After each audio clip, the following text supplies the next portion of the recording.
दिशेमध्ये स्टेटमेंट केलंय त्याबद्दल काय सांगा? ते म्हणतात की तुमच्याकडे ओबीसी प्रमाणपत्र आहे, अर्थात त्यांनी त्यानंतर कुठेतरी सारवासारव सुरू केली.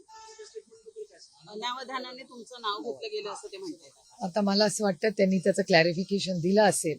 आपण त्या विषयावर पडदा टाकूया. या राज्यासमोर महागाई, बेरोजगारी, भ्रष्टाचाराचे आरोप, खड्डे असे खूप महत्वाचे विषय आहेत आणि माझी अतिशय विनम्र विनंती आहे की हे खूप सेन्सिटिव्ह इश्यूज असतात, त्यामुळे कोणीही अशा बाबतीत थोडं संवेदनशीलपणे बोलावं आणि अशा घटना परत होणार नाही अशी खबरदारी सगळ्यांनीच घ्यावी.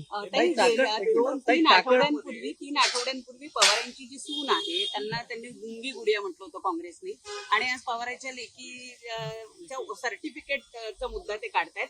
जाणीवपूर्वक महिला ज्या आहेत त्यांना टार्गेट काँग्रेस करताय, हे दुर्दैवी वाटतं का तुम्हाला? माझ्यावर जी टीका झाली ती का मी महिला म्हणून वगैरे काही बघत नाही माझ्याबद्दल, कारण का मी एक लोकप्रतिनिधी आहे आणि त्याला काही जेंडर नसतो. आम्ही पुरुष आणि महिला सगळ्यांची सेवा करण्यासाठी मला मतदान झालेलं आहे आणि जेवढ्या महिलांनी मतदान केलंय तेवढ्या पुरुषांनीही मला मतदान केलं आणि एक लोकप्रतिनिधीला माझ्या बाबतीत तरी, मी हे फक्त माझ्या बाबतीत बोलते, प्लीज आय रिपीट, मी हे फक्त माझ्या बाबतीत बोलते की मी स्वतःला एक महिला खासदार म्हणून बघत नाही, मी स्वतःला एक खासदार म्हणून बघते.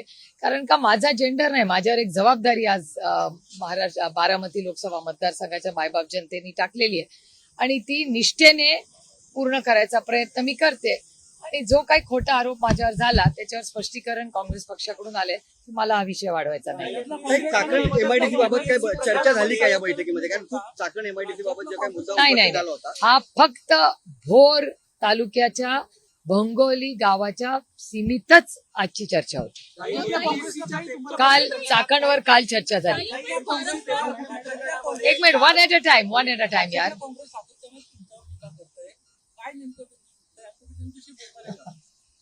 मी काय बोलणार नाही कुणाशी, कारण का तो काँग्रेसचा अंतर्गत प्रश्न आहे. केंद्राच्या काँग्रेसनं आणि राज्याच्या काँग्रेसनी काय करावं हा त्यांचा अंतर्गत प्रश्न आहे.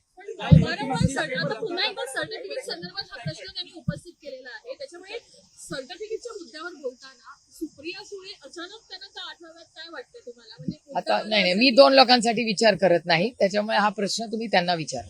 दुसरी गोष्ट, तुम्ही वायबीच्या प्रेसमध्ये तुम्ही उल्लेख केला होता मागे की वारंवार काँग्रेस राष्ट्रवादी पक्षाला प्रश्नाच्या चौकटीत उभं करतं आणि अशा पद्धतीनं काही गोष्टी होतात ज्याच्यामुळे महाविकास आघाडीमध्ये एकत्र नाही अशी परिस्थिती निर्माण होती किंवा अशी दृश्य दिसून येते. डेटाच आहे ना, हा काय माझा आरोप नाही काँग्रेस पक्षावर, महाराष्ट्राच्या काँग्रेसचा डेटाच ते सांगतोय. तुमच्या प्रश्नातच माझं उत्तर आहे, त्याच्यामुळे मला वेगळं काय सांगायची मला गरज वाटत नाही. नाही, मला एकटीला नाही, काल सगळ्या खासदारांना बोलवलं होतं आणि आज त्यांच्याच पक्षाच्या नेत्यांनी आंदोलन केलं होतं, त्याचा फॉलोअपची मीटिंग होती.